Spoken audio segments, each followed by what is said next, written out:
The Holocaust is living history. It is the story of 11 million people, 6 million Jews and 5 million non-Jews who died in that terrible era. I am a Holocaust survivor, and very important that I let all the students in Nevada know what was the Holocaust all about. From studying the Holocaust, we found how low society can sink and how brutal we can be to our fellow man. Young people today have the ability to find out what really happened and to know, hey, it can never happen again. If more people would have helped, then we could have made a difference. Even one person can make a difference in other people's lives.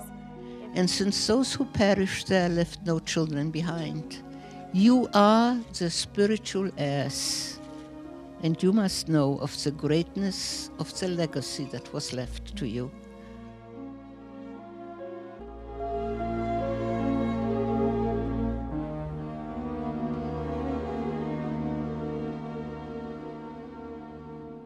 I'm Gwen Clancy for the Nevada Department of Cultural Affairs. Today we'll be looking at Europe of 1930s and 40s, Hitler's Europe, a time when he was waging a campaign of death and destruction. Our students are studying this because they want to learn from the past, but also to learn how to make decisions that will help shape a better world for all of us. Germany. Hitler believed in racial purity and blamed the groups he hated for all of Germany's problems. Homes and stores were vandalized. The university in Berlin held a book burning. 1/3 of the books from libraries all over Germany.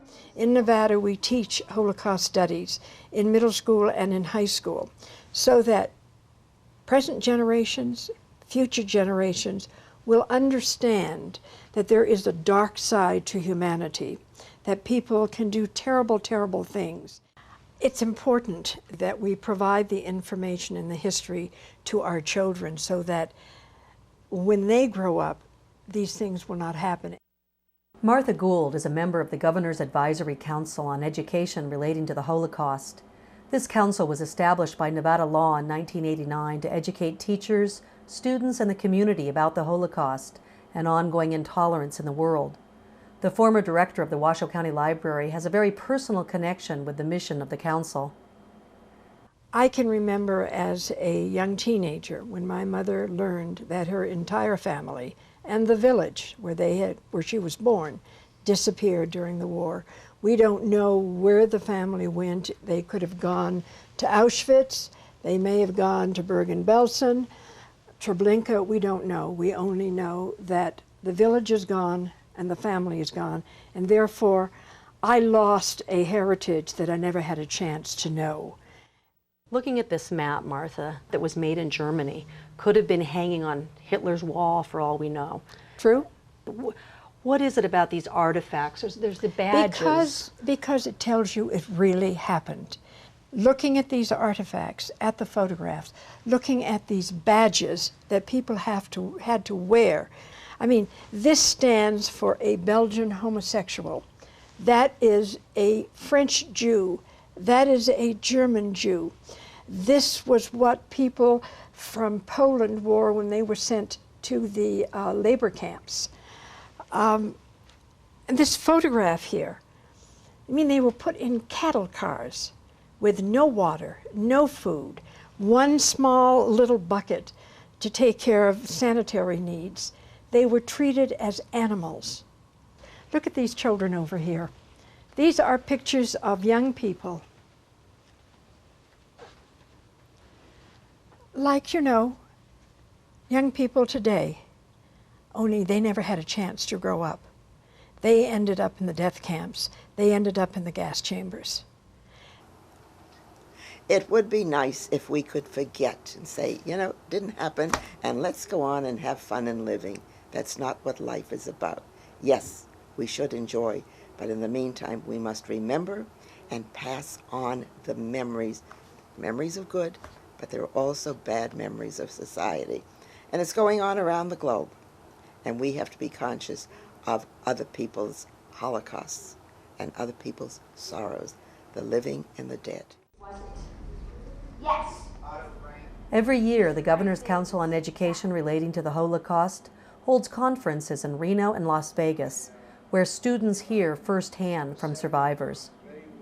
I find it amazing that the survivors of the Holocaust can come up here and talk to us young people about their experiences. A lot of them hid their story from us for a long time. They kept everything secret because they were ashamed, they were scared, and I find it amazing that they were compassionate and compelled to come up here and educate us. What I talk about the most is love, tolerance, no prejudice, and please stay away from hate groups.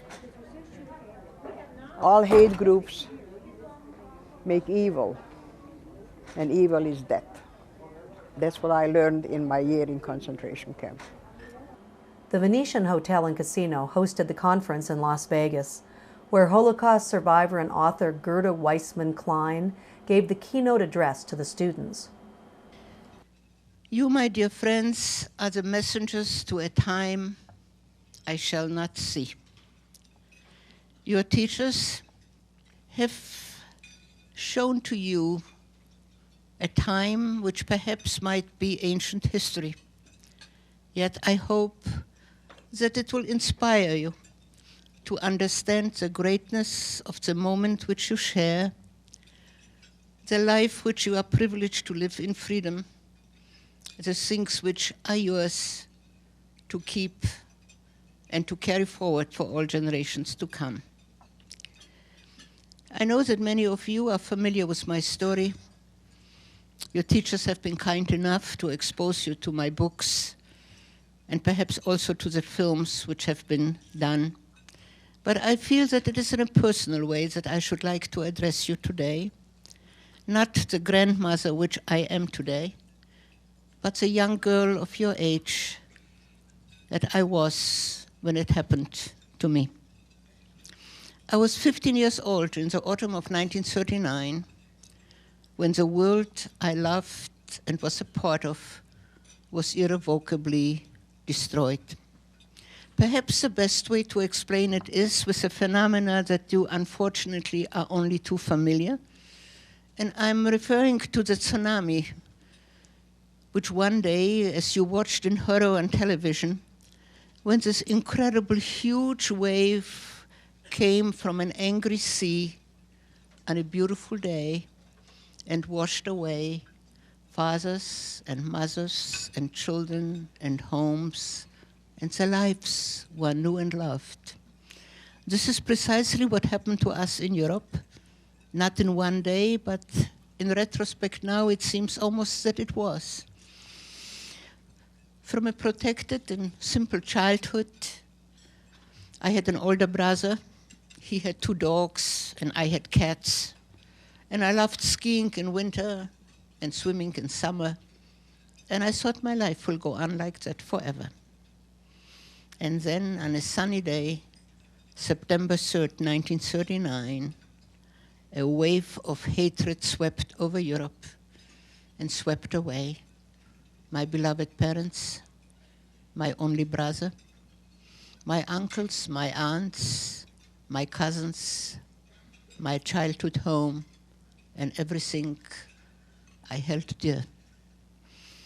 And suddenly I found myself on a desolate beach of loneliness and horror, and nobody was there. After everything was swept away in my life, I was put into a series of slave labor and concentration camps. I know that you have read stories about camps. You read stories about the Holocaust. I know that you have recoiled, and perhaps you were even a little bit frightened to come tonight, afraid that I will burden you with the type of stories one usually expects from a survivor, which will send you home to unspeakable nightmares. You can relax right now. This is not what I'm going to talk about. Not because it wasn't true, unfortunately it was only too true, but because another dimension lived there which I feel has never been sufficiently illuminated. And that is the love, the sharing, the caring, the friendship, which was the sustaining force which gave one hope for the ultimate goodness of humanity. I should like to tell you the story of a childhood friend of mine. Her name was Ilse. She was your age. When the war came, we became very close. Together we were sold on the slave markets of Germany for the royal sum of 10 German Reichsmarks for life, approximately $3.50. In the camps, we became to each other the only family we had. Ilse left me many memories, and the memories of two incredible gifts. The first one was in a bitter camp called Greenberg, where one morning on the way to the factory in which we worked, she found a single raspberry in the gutter. She carried that treasure in her pocket all day long to present it to me that night on a leaf which she plucked through the barbed wire. Can you imagine a world in which one single raspberry, which you have seen, becomes your entire possession, and to give this treasure to a friend? Tragically, she never tasted another raspberry again. Ilse died in my arms on a wet meadow in Czechoslovakia. She had just turned 18. I think of her often. She asked me to promise her to go on for one more week. A week in those days was a very long time. A week later, exactly to the day, perhaps to the very hour of her death, we were liberated by American forces. My liberation came after 3 years of ghetto life, 3 years of slave labor in concentration camps, and when on January 29th, 1945, the Americans, the Russian, and British forces were crushing Germany to our ultimate defeat, there were still people as we were within the camps. And our orders were to be shipped to Oranienburg. Oranienburg was a murder camp near Berlin, such as Auschwitz was in Poland. Blessedly, Oranienburg fell into the hands of the Allies, and we started a march known in your history books simply as the Death March. Ours was not the only one. There were numerous death marches through Germany at that time. We started on the 29th of January. There were 2,000 girls in my column and another 2,000 which came from Auschwitz. On May 7th, on Liberation Day, there were fewer than 120 left.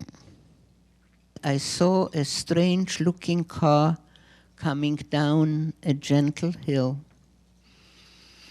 Its colors, thank God, no longer green. On the hood of that vehicle, not the white swastika, but the white star of the American army. I stood speechless, unable to comprehend that this was freedom. There were 2 men in that vehicle. One jumped out, came running toward me. I looked at this first American I had ever seen with awe and disbelief, as if he had come from heaven. But I had been well indoctrinated by the Nazis to identify immediately that we were Jewish. I looked at him and said in a small and frightened voice, "We are Jewish, you know." For a long time he didn't answer me. And finally, his own voice betrayed his emotion as he said, "So am I." And then he asked an incredible question. He asked if he could see the other ladies. a form of address unknown to us for 6 years. I told him that most of the girls were inside, they were too ill to walk, asked me to come with him. And by doing so, did something which at first I didn't understand. And when I understood it, I could not believe it. He simply held the door open for me and let me precede him. And in that single beautiful gesture, he restored me to humanity again. I should like to give you a picture of this moment. I weighed 68 pounds. My hair was white. I was in rags. I did not have a bath in 3 years. And here was this handsome young American officer holding the door open for me. By what miracle could I have conceived the magic that I'll marry him a year later, and he will bring me home to this beloved place I proudly now call my own. And this is what I want to tell you, my young friends. Nothing is impossible for you. With freedom, with love, with direction, with education which is yours, you can achieve anything you want to do. Our country, our beloved country now, has a lot of pain. The pain of what happened in New Orleans, the pain of September 11th, the pain of so many things which unfortunately have also happened in the past. But you can rise up and declare war on pain and inhumanity. The great words of Churchill rang out when he said, "I can give you nothing but blood, sweat, and tears, but we will go to victory because we are the ones that care for goodness." You can do so much. You can help healing this country and healing the world. And I have every confidence that you will do so. Gerda Weissman-Klein had a powerful effect on all of us who heard her speak. What do you most want the kids to leave this conference with today? How lucky they are, what great opportunities they have, and with it, of course, goes an obligation to form this world to be a better place, more caring one.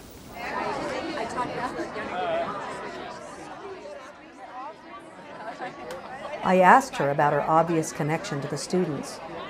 You know, because when one reads of horrors or one sees them on television, there is no direct connection. But I think if particularly young girls, when they identify with me being 15 years old or 16 or 17, and read some of the things like other girls, you know, the things of boyfriends, what have you, there is a much more human connection. And then in the light of that, they see how much they have been taken for granted and what opportunities they might have. Have we been learning over the years? Are we more evolved? Are we better as humans? I believe so, yes. I think so, but of course, you know, there are packets of things that are happening that you think could not happen, particularly in the 21st century. I mean, some of the barbarism and things that are going on and some of the brutality. But I think young people are reaching out. And, you know, I've always been an optimist. If I hadn't been, I wouldn't be here today. So I do believe that something good will be. I have great confidence in today's youth. What hit me the most was how we complain about things every day in our lives, but they really aren't that horrible. If you look at these people and the things that they went through and how now they have families and jobs and they've come so far and they seem like normal people, if they could find hope in such a dark situation, we should be able to get past the fact that our sister borrowed a shirt and we didn't want her to. What we're trying to do is to teach our young people that there's more to education than just the academic experience, that they need to learn how to get along, they need to learn how to work with other people. Like now, I should be like my school, my community, everybody around me. Like I teach them like not to be racist against anybody, just like treat everybody the same. To me, I think people should be accepted no matter what. They shouldn't have to do something different to fit in. That's just like Hitler. He shouldn't have put anybody else in the concentration camps. He shouldn't have put anything in there. So people should really learn from that. I will have anybody with my friend who wants to be my friend. If it doesn't, I don't care who you are, how you act, as long as you're yourself. At our school, we have quite a diversity of student body. So we work with kids who are struggling, not just school-wise, but maybe their families are financially struggling. What we have discovered is that we have kids who have been academically poor performers, who have made trips to the dean's office, who have been discipline problems, and that dissipates by the end of the year because they finally realize that they, like the people we're studying, have value and they can do with their lives what they want to if they choose to do so. We have one young man who didn't pass the 8th grade last year because he's never in school. This year, he's always in school. 3.5 grade point average. Okay. I think those are the reasons, one of the reasons we study this. I think we as people have changed. We have come to realize that people are equal. We have gotten past slavery and gotten past many things, but there are still those who think that the people are different and people are more superior. And I believe that by that, another Holocaust or mini Holocaust could happen again. There is a lot of discrimination going on today. There is a lot of killing going on today. We have Holocaust today in Sudan. We have all. It's happening again. That's the reason we have to prepare our children better. The schools have to prepare them, and Nevada is doing the greatest job on it. We have 9 speakers in our Holocaust group. I was yesterday in a school, I was Thursday in a school, I was 2 weeks in a school speaking about it, and if I touch one between the 45 students of a class, I got my goal. I think we could show people more about how each person is the same and how not one person, one religion or race is lesser than another. That each person is equal in their ways and in their beliefs. So we have to continue to build and continually build, and every time we take a step back, we take 2 steps forward, and we just improve from there. We want young people to learn they are our future, and we try to teach adults to get rid of their prejudices too, because they are here, unfortunately. And that is our mission. In Las Vegas, a dedicated group of citizens are the driving force behind Holocaust education in the schools and in the community. We are living history. Our library is available to everyone. The Sperling Mack Kronberg Resource Library for Holocaust Studies in Las Vegas and the Shia Zarut Holocaust Collection at the Northwest Library in Washoe County want the public to use their resources. We have book materials, we have videos, we have tapes. Look at this. This is a perfect example of some of the material we have. The Holocaust, Prejudice Unleashed. You have knowledgeable librarians who can help you find the information. I would call it information literacy, separating the good from the bad. So you can go onto the internet, you can go to the Holocaust Museum in Washington, D.C., you can go to materials that are available online on the internet from the Wiesenthal Center in Los Angeles. There are people today, we call it revisionist history, who say the Holocaust never happened. Well, we know it happened. We know it happened because the Nazis kept meticulous records, and for whatever reason, they didn't destroy any of these records. So we have the actual records from the Nazi Party, from Germany, as to what happened.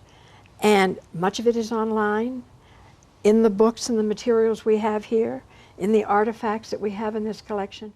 Libraries hold our history. There were 11 million people who went into the death camps, and they were given a number, and their humanity was taken away from them. This is their history, and it's there for future generations. You said you had lost a part of your heritage with the atrocities and losing your family. Can people come here to find a piece of their missing lives? For families who may have lost part of their family in the Holocaust, yes, you can come to this collection and maybe you can find some solace. For others, you find the truth.